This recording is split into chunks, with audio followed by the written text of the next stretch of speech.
Hello, sorry it's been a bit of a delay, but you know things happen.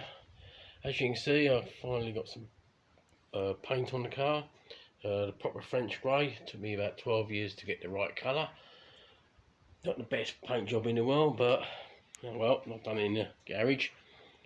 The body is temporary now back on the chassis.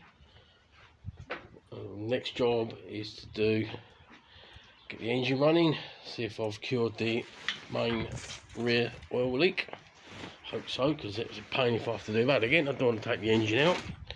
But I've got some new brake lines go in.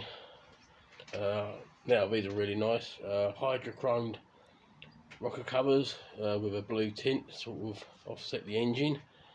Really nice. Next job, obviously, will be to get all these chains out of the way and then start putting the panels on so we can get everything adjusted up and see if I can then get these sorted out, because they're completely the wrong shape. So sorry for the delay, but oh well, it just happens. Hopefully you'll be getting some more updates in the near future. Thank you.